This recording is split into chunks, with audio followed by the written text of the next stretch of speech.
Let's go Falcons! Coming with the latest behind-the-scenes news for you. We'll be covering the highlights of some of the team's stars and rumors about the future of the Atlanta Falcons, so stick around until the end to stay up to date. Be sure to hit that like button and subscribe to the channel. Let's start off by talking about none other than our star wide receiver Drake London, who is getting a lot of respect from his teammate Robinson. And when I say a lot of respect, I mean Robinson straight up called London the toughest player he's ever played with. That's a huge statement considering how talented Robinson is. Here's what Robinson had to say. Drake is the coolest guy off the field, like, the coolest guy ever. But when he gets on the field, the dude just wants to destroy whoever's lined up in front of him. It doesn't matter who it is. He's different, man. And you know what? He's not wrong.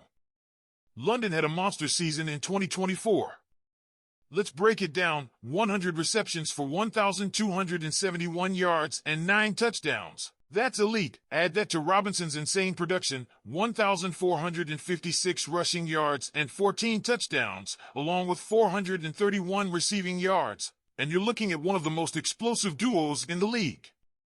But here's the thing, Falcons fans. London didn't get a Pro Bowl nod. Not as a starter, not even as a reserve. How did that happen? We're talking about a guy who put up better numbers than some of the receivers who made the cut. Justin Jefferson, Amon-Ra St. Brown, C.D. Lamb, and Terry McLaurin all made the Pro Bowl, and sure, they're all great players. But London? He deserved to be in that mix. And don't even get me started on the Pro Bowl reserves. Mike Evans, Jackson Smith-Njigba, Malik Neighbors, and A.J. Brown? Respect to them, but London should have been there, too. Despite the snub, the future looks ridiculously bright for this offense. You've got London, Robinson, Kyle Pitts, a triple threat at the skill positions. And let's not forget Michael Penix Jr., who took over at quarterback late in the season. In the last 3 games with Penix under center, London has exploded, 22 catches for 359 yards and 2 touchdowns. That's instant chemistry. You can feel that connection forming between Penix and London, and it's going to be special in 2025. So yeah, maybe the Pro Bowl voters got it wrong this year, but you can bet London will continue to prove them wrong. And with Robinson touting him as the most badass player on the field, you know this team is fired up to dominate. All right, Falcons Nation, that's your scoop. Now it's your turn. What do you think of Robinson's comments about Drake London? And how do you feel about this Pro Bowl snub? Let me know in the comments below. Now, let's talk about the rookie quarterback who has been a standout performer down the stretch of the season. But here's the kicker, he just got a big shout-out from one of the greatest to ever do so in a Falcons jersey, Michael Vick himself. Yep, you heard me right. From one left-handed gunslinger to another, Vick believes Penix is the man and could be the long-term answer for this franchise. Now, let's back up a bit. Penix has always looked up to Vick. As a kid, he called Vick his favorite quarterback, admiring his ability to dominate both through the air and on the ground. And who wouldn't?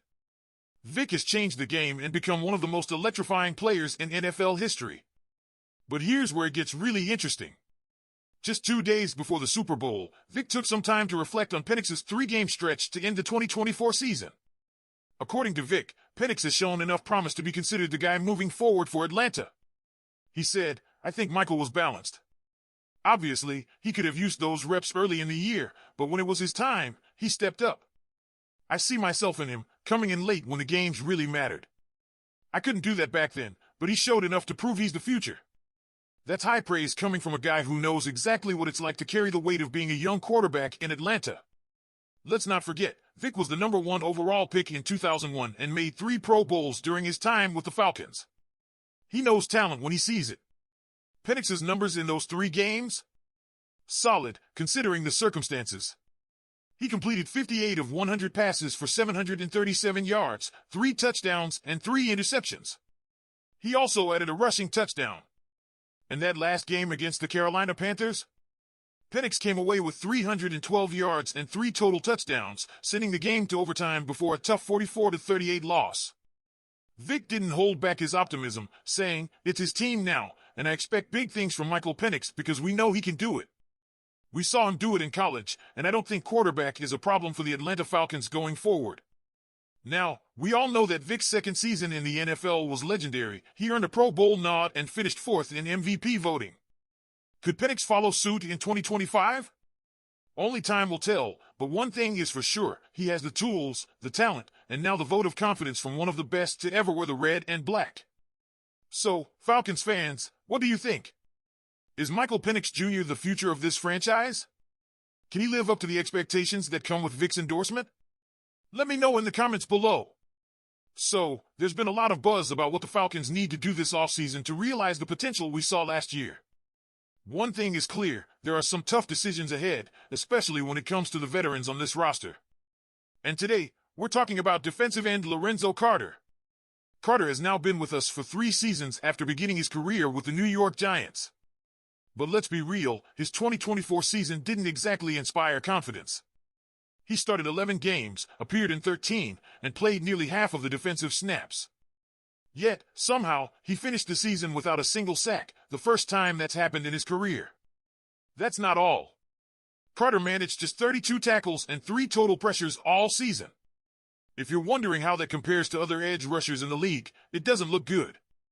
Pro Football Focus ranked him 194th out of 211 qualified players at his position. That's a red flag for a defense that's already struggling, ranking 19th in opponent yards per play. What's even more concerning is his performance in coverage.